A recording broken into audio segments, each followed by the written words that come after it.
हरे कृष्ण हरे कृष्ण हरे कृष्ण। इस डाकू के बच्चे के साथ भेजा खपाते खपाते मेरी जान सूख गई, हलक सूख गया। लो थोड़ा सा तर कर लूं। अरे पहले ये बताओ मामा, हमारा मंगल सिंह कहाँ तक पहुंचा है? भांजे, मंगल सिंह की शक्ल तो भरत से मिल गई है, लेकिन अकल नहीं। अरे नकल में अकल आते देर लगती मामा। अब सारा दारोमदार तुम पे है। सब बातें उसे अच्छी तरह समझा देना, वरना सारा भेद खुल जाए। पिताजी पिताजी। हाँ बेटे, बताइए तो कौन आया है? कोई आया होगा बेटे। चाचा जी आए हैं। क्या भारत आ गया? हाँ। तुम चलो हम आते हैं।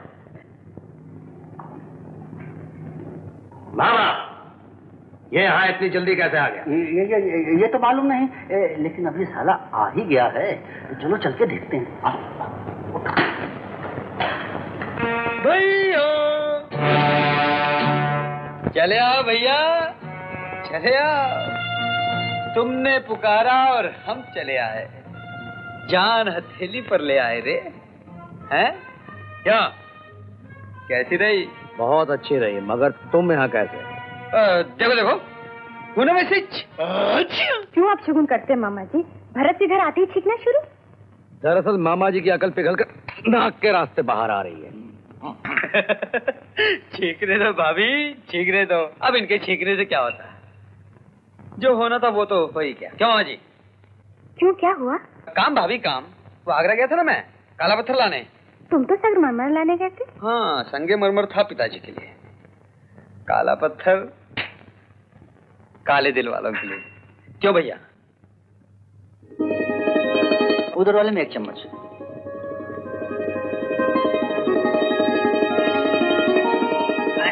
मामा, ये कौन है? आना। रूपा, कहो कैसी हो रूपा? तुम्हारे पिता पुजारी जी कैसे हैं रूपा? सब ठीक है, लेकिन बार बार ये रूपा रूपा क्या लगा रखा है? क्यों रे, शराफत दिल्ली में छोड़ आया है क्या? अगर नजर कमजोर हो गई हो तो चश्मा चढ़ा लेना। वो तो चढ़ ही जाएगा। पहले तू ये जोड़ा चढ़ा के तो देख। तेरे लिए खास आगरे से लाया हूं। तेरी कलाई पे ऐसे सजेगा जैसे सुनी हथेली पे मेहंदी। भारत, बड़ों की मौजूदगी में ऐसी बातें नहीं करते। अच्छा बाबा, ऐसी नहीं तो वैसी बातें लो। रूपा, तेरे लिए भी समाधि की डिजाइन देकर आया हूँ। प्यार का अनोखा नमूना, आगरे का ताजमहल। जब तू मर जाएगी ना, तेरी याद में ताजमहल बनाऊंगा। आंखों में आंसू लाकर उसके चारों तरफ चक्कर काटूंगा, गोल गोल गोल गोल गोल। मैं क्यों मरूंगी? मरे मेरे दुश्मन। है? मैं कुछ कह गया क्या? अरे सुन सुन, चली गई। बस आते ही नाराज कर दिए ना उसे। लो। भाभी, वो नाराज नहीं होगी तो फिर मनाने का मौका कैसे मिलेगा? अच्छा चलो, बहुत हो गया, थके हुए हो गए, कमरे में चलकर आराम करो। चलो भैया, भाभी से दो दो बातें तो कर लूं। क्यों भाभी, सुनोगी नहीं मुझ पे क्या क्या बीती? मामा, सुना दूं? सुनाइए ना चाचा जी। सबके सामने नहीं बेटा, अकेले में। जानती हो भाभी, जब भाई साहब मुझे यहाँ से ले गए तो मोटर बोट में मुझे जान से मारने की धमकी दी। मामा जी, छींकना है तो बाहर जाकर छींके, वरना यहाँ सबको जुकाम हो जाएगा। 1 मिनट, ये लो मामा जी, नाक पोंछ लो। आगे सुनो भाभी। भैया पिस्तौल निकालकर मेरे सामने खड़े हो गए और बोले, इन कागजात पर दस्तखत करो वरना तुम्हारी जल समाधि यहीं बना दी जाएगी। अरे मजाक कर रहे हो। ना भाभी ना, तुम्हारे चरणों की सौगंध। भैया मुझे समाधि की जगह दिखाने के बहाने मारने ले गए थे। फिर मैंने कागजात फाड़ दिए। भैया ने मुझ पे 2 गोलियां चलाई। मैं चीखा और पानी में जा गिरा। हाय राम, फिर क्या हुआ चाचा जी? फिर मेरी आंख खुल गई, यानी वो सब एक सपना था। भांजे, क्या ठीक वक्त पर आंख खुली है तुम्हारी, नहीं तो बैंड बज जाता। झूठे, तूने तो मुझे डरा ही दिया था। तुम क्या भाभी, वो देखो भाई साहब कितना डरे हुए हैं, अभी तक पसीना आ रहा है। अरे और नहीं तो क्या, तू भी कैसी बातें करता है? क्या मैं ख्वाब में भी तुझे जान से मारने की सोच सकता हूँ? अरे मैं तो तुझे सगे भाई से भी ज्यादा चाहता हूँ। आजा। जानता हूँ भाई साहब, इसीलिए तो आगरे से जल्दी चला आया। हाय हाय, इन दोनों भाइयों का अमर प्रेम देखकर मुझे तो जीजा जी की याद आ गई। वो भी मुझे इसी तरह प्यार किया करते थे।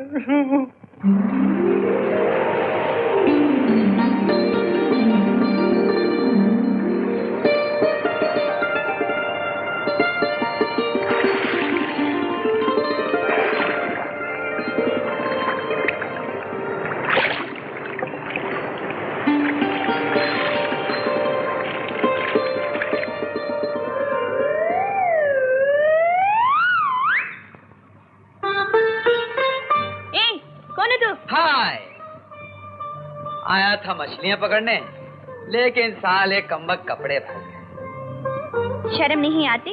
जहाँ लड़की नहाती है वहाँ लड़के को नहीं आना चाहिए। मेरे कपड़े रख दो और यहाँ से चले जाओ।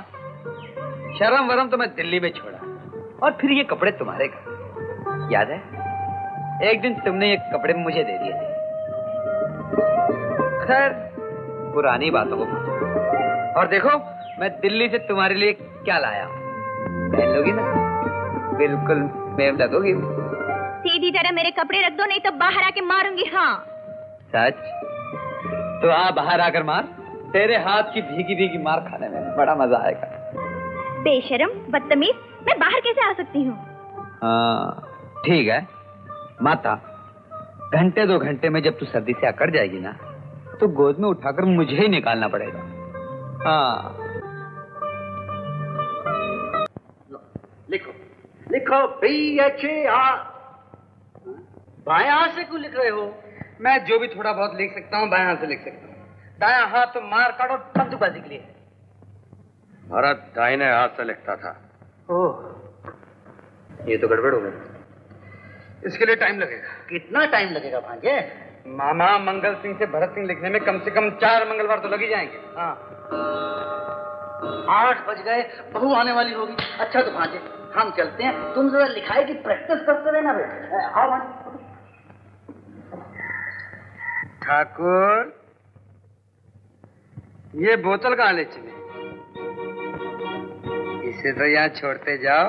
भरत शराब नहीं पीता था। हाँ हाँ वो दूध पिया करता था। अभी अभी तुम्हारी भाभी दूध का गिलास लेके आती होगी। वाह वाह वाह वाह वाह वाह, भाई हो तो है। खुद तो जहर पीकर जिंदा बैठा और भाई को अमृत पिला के मार दिया। बड़ा शरारती है डाकू भांजा। भाभी दूध का गिलास लेके आती होगी, पीना छो जाना है। हाँ बोतल लाओ। हाँ हाँ हाँ। छी छी छी छी छी, डर रहा है क्या मामा? हाँ? ये क्या, तुम भी पीने लगा हो क्या? नहीं भाभी नहीं, भैया ने तो ये बोतल मुझे फेंकने के लिए दी है, क्योंकि भैया ने कसम खाई है कि वहां से शराब नहीं पिएंगे। पूछो। सच? हाँ पूछो पूछो पूछो। भरत क्यों इरादा बदल गया है क्या मामा? हाँ भांजे तुम नहीं, अब तो इस बोतल को ही हमेशा के लिए यहाँ से जाना होगा।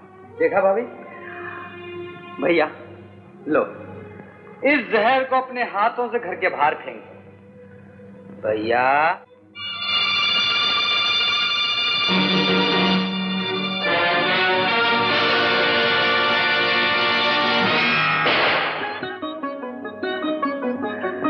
भगवान तेरा लाख लाख शुक्र है। भरत ये लो दूध पी लो। हाँ नहीं भाभी, आज से पहले दूध भैया पिएंगे।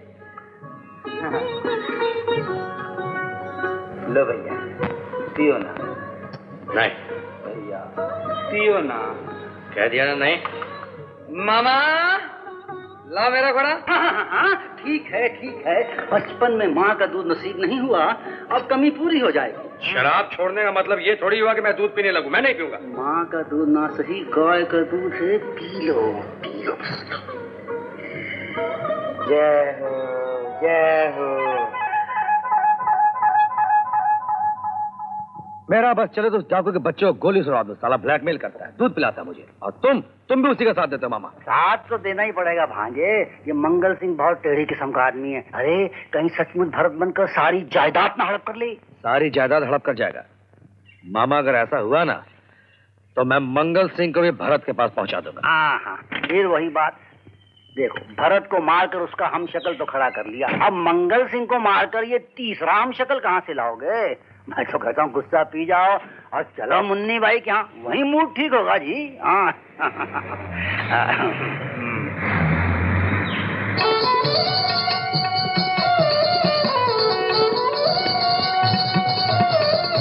मुन्नी भाई,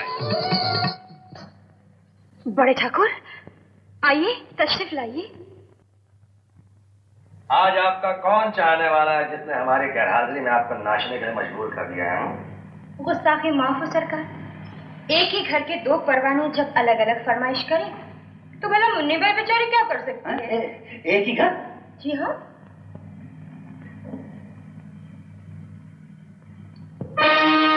चले आओ भैया, चले आओ, बस आप ही की कमी थी, अब महफिल रोशन हो जाएगी। तुम यहाँ क्या कर रहे हो?